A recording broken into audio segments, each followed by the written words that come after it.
Alright, so today we are going to be talking about prompting. I'm going to be explaining what prompting is, why it's important, the different types, and prompting hierarchy. So a prompt is how we're going to support our clients. They are how we're able to teach them because not every client is going to have an understanding of the skill that we're trying to teach them, or they may not have ever done it before. So this is how we are going to help them develop these skills. They are cues that we're able to give them to help them while they're developing these new skills. This is something that we do before the behavior begins. So this is something that we do before we expect them to perform the task. This is really important because this is the best way that we can teach our clients and help them develop these new skills that are very important for them. Okay, so there are 6 different types that we will be talking about. There is full physical, partial physical, modeling, gesturing, verbal, and visual. And these different types all start from most intrusive to least intrusive, and the ultimate goal is to provide them with the assistance that they need and move as far towards independent as we can get. So this is going to be used when the client does not have any background knowledge or previous experience with the task that we are presenting to them. So full physical is when we're providing them with assistance in the most intrusive form that we possibly can. So you're going to be using a hand-over-hand method, and you're going to physically lead the client through the motions.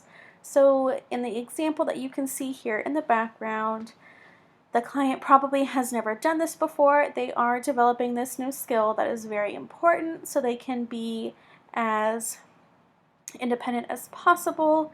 So here the instructor has her hands over the client's hands and is physically going through the motions with her of buttering the toast.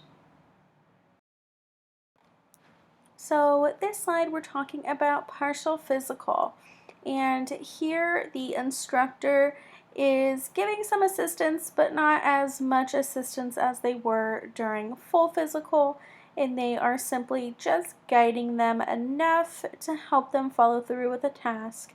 So instead of using hand over hand to help this young girl put soap on her hands or start the faucet, we are going to just kind of guide her elbow towards the sink and lead her to the faucet so that she is prompted to turn it on. So, as I mentioned before, we want to move as close to independence as we can. So, as we are moving away from full physical, we are pulling back a bit but still providing the necessary assistance.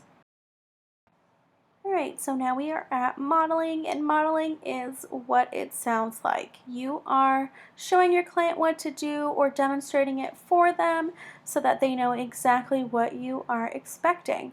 So if you want your client to raise their hands, you'll raise your hands to show them what to do. If you want them to touch your nose or touch their nose, you'll touch your nose and you will show them what you're expecting them to do. This helps them follow the instruction and does not leave anything up to interpretation. When we are using gestures to provide assistance, we're going to be pointing, reaching, nodding, any sort of gesture that might hint to the client what they should be doing. So the example that I've provided is a therapist pointing to a picture of someone playing a guitar. So when you might be using this, you might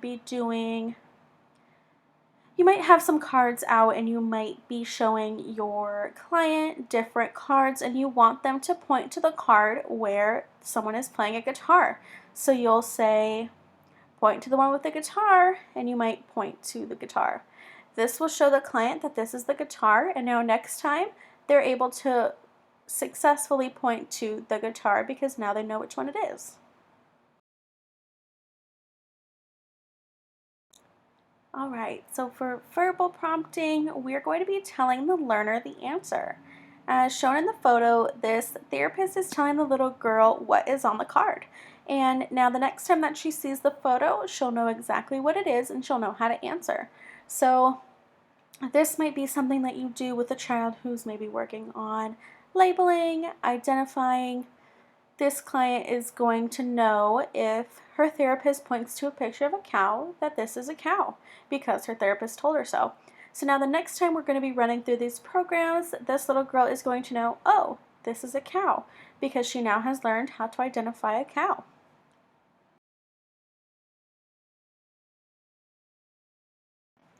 All right, so now we are at visual, and this is going to be the least intrusive that we can get um, before full independence. So here we'll be using pictures, videos, charts, visual schedules, anything that we can visually do to help the client with their skill.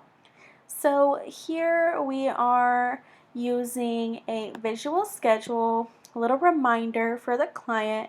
This would be something that's probably posted next to them on the wall in the bathroom or maybe on the mirror just to remind them of the steps. This is something that they've learned before. They may have had to go through all of the prompting steps already, and now we're here.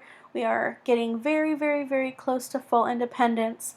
And now they just need a few reminders here or there for the hand washing steps.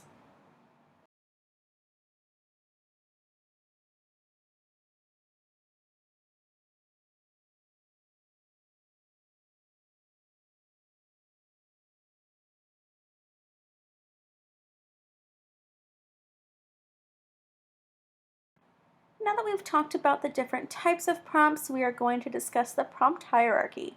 So as you can see here, we start from full physical and we're going to work our way up to visual. And as we get closer to visual, we are becoming more and more independent and less invasive. So some of our clients start off at different places, and that is totally fine and totally expected.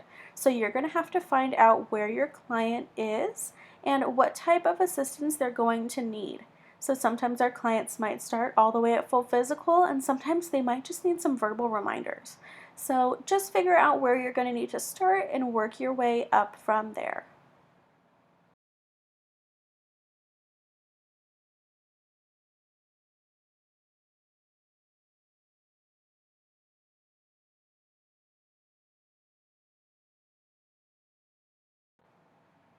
So to summarize everything we've talked about, a prompt is a cue or example of a skill that helps us support our clients. There are 6 different types, which are full physical, partial physical, modeling, gestural, and visual. While we're teaching our clients new skills, we want them to be as independent as possible, but they're not always going to start that way, and that's totally fine. See where you need to start and work your way up to the most independence that they can. So you're just going to need to see where your client is and decide how you're going to work your way up. I hope that this answered any questions that you have, and I wish you the best of luck with your clients.